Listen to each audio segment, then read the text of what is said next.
Hello crafty friends, it's Jess from jesscrafts.com, and today I'm here with a video showing you how to use up some pattern paper. Specifically, I'm going to show you how to combine 2 sheets of 6x6 paper with 6 3x4 cut-aparts in order to make 6 cards. Each of the pieces of pattern paper is going to make several cards. So this is a template that is over on my blog. You can go follow the link in the video description to get it, and it will show you how to cut things. But basically, one of the 6x6 papers you're going to cut to 3x3, and the other you're going to cut to 2 by 1.5 and make 4 of those, and then 6 strips of 4x1. That's all in inches because I'm dealing with paper that is measured in inches. I am working with the Photoplay Monterey Bay paper pad. I'm going to be pulling out these 3x4s. One of the things that attracted me to this pattern paper pack is the fact that it had these 3x4 cut-aparts that look like they could easily be adapted to be like the main focal point of a card. And I'm going to cut them out, but the bottom piece of those same papers are like little strips of pattern. I'm not going to use those today. So this is a little bit more scrap creating than some of my other videos, but you will use up all of those 2 pieces of 6x6 paper. And I know a lot of times if you're adapting this idea, you could have 3x4 cut-aparts that have nothing to do with your 6x6 paper. So my focus is on how to use up some of those pattern papers. I'm picking out some background pieces. This particular paper pad is double-sided, which means that I can choose from either side, and I will mix that up a little bit. So for some, I will use the front and others the back so that I look like I have 3 patterns of paper, but I'm really only working with 2. I'm going to trim these down. When I was trimming them, they did seem like they weren't quite 3x4, but that's totally fine because you can easily trim them into that. And like I said, I wanted this idea to be helpful for people who had 3x4 cards otherwise, because I do see that they're very popular to get them with like pattern paper packs, 12x12 packs. And you can cut a piece of 12x12 paper into 3x4s with no scraps, or you can make your own 3x4 cards with other pattern paper that you have. So hopefully this idea is helpful to a wide variety of people. As I mentioned, I am cutting one of these pieces to 3x3, which was that teal piece with the little red bits on it. Those are actually crabs and lobsters, so I'm going to kind of take that into consideration when I choose which of the journaling cards or 3x4 cards I want to put with it. And the other piece I'm cutting here, those red ones are all 2 inches by 1.5 inches, and then all of these anchor themed pieces are 4 inches by 1 inch.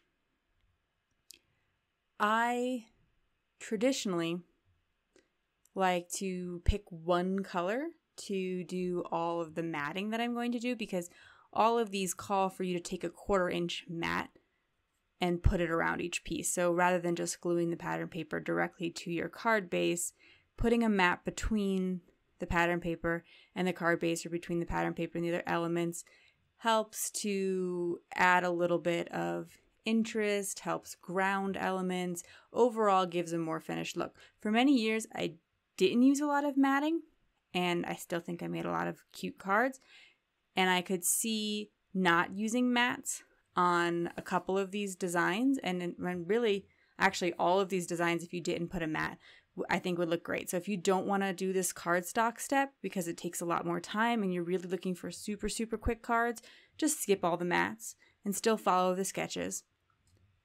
Or, do what you like, adapt the sketches to what you want to do. Like, for instance, if your 3x4 journaling cards, all of mine are vertical. If yours are horizontal, most of these sketches you could just turn right on their side and it would look great as well.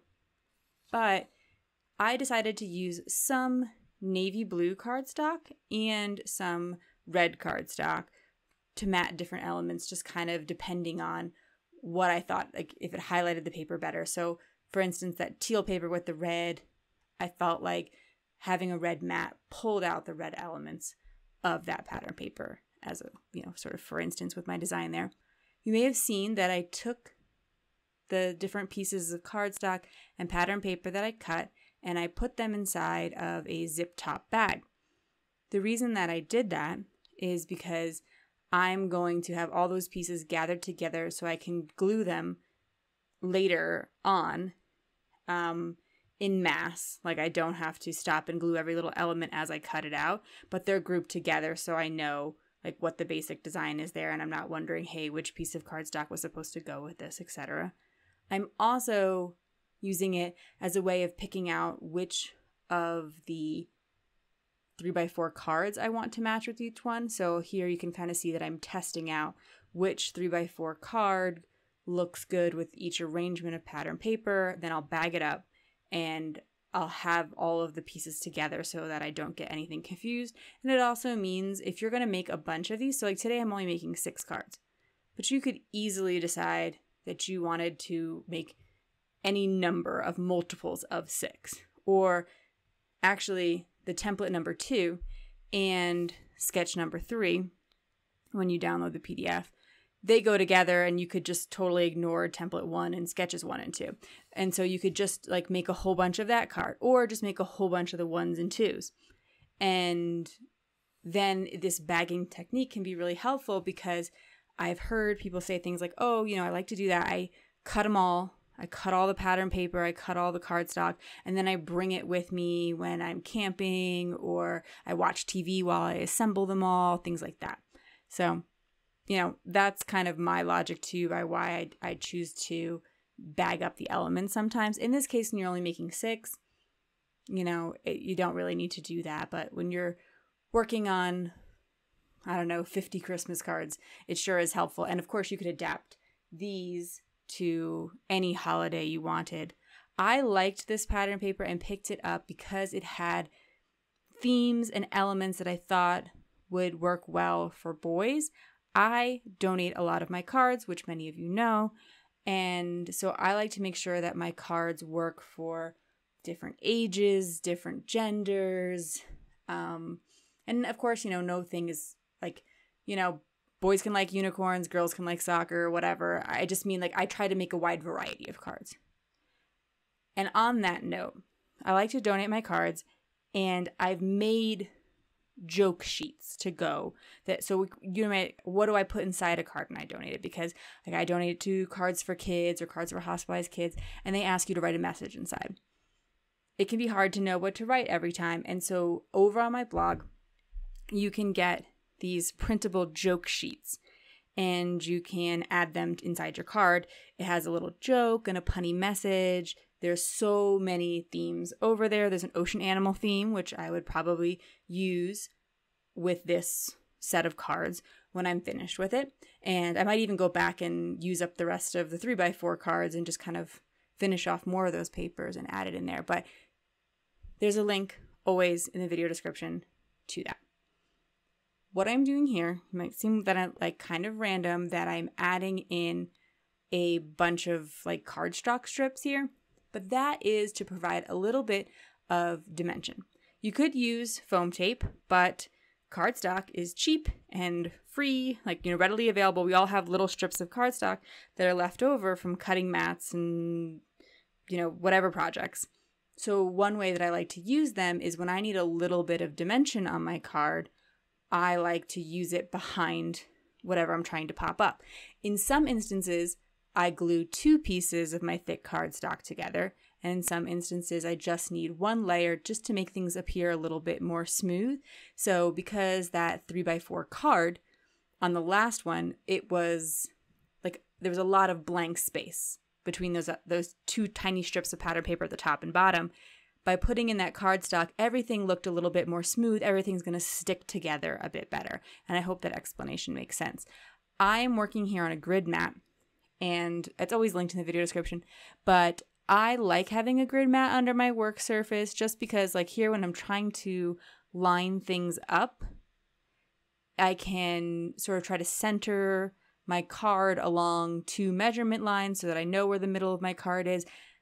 But for the most part, I am just kind of eyeballing it. Like, I'm not being too precise. I'm not coming out with a ruler or anything, but even just having a couple of lines behind my card can help things turn out just a bit smoother or straighter in that instance.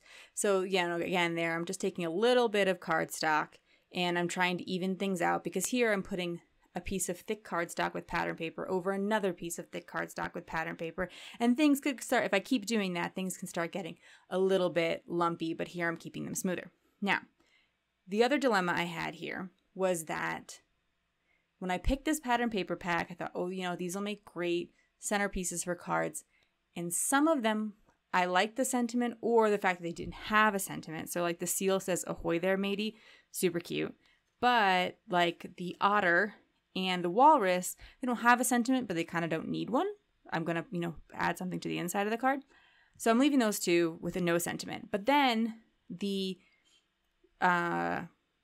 wheel of the ship, the one with, you know, the big red one, it looked like it had like too much blank space at the bottom. I think there's a special word for that. Leave it in the comments if you know the special word for like the steering wheel on a ship. But maybe there isn't a special word. I don't know. Anyway, it looked a little blank. So I wanted to add a sentiment at the bottom of it. And then the blue one with the anchor and the lobster, the particular sentiments that were there were a little bit like love oriented, and that is not what I'm going for with these cards. I want them to be a bit more general so that I can donate them, and therefore I want to cover the sentiment that is written on there with my own. I found some sentiment strip dies in my stash that would fit the Wavin' Hello sentiment, because that's from a Lawn Fawn set, and it's my like go-to sentiment for like ocean themed things because it's just so general and fits for so many different ocean things. And I'm going to stamp it on these different elements and then cover it up. When I did the strip there, you may have seen that I put my banner inside a template inside my MISTI. I have a video about that where it just allows me to stamp it down nice and straight without having to position everything too carefully and hold down this teeny tiny strip with a magnet in my MISTI. So those are all 6 of my cards today. If you like this video, please give it a thumbs up and leave me a comment or share this video with someone else that you think would enjoy it. If you'd like to see more videos about how to use your supplies, such as One Sheet Wonder tutorials, please subscribe and click the bell to get notifications.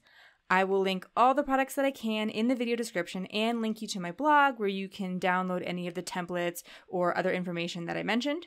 And for even more inspiration, come find me on Instagram or check out these 2 videos here at the end. Thanks so much for watching. Have an amazing day. Bye.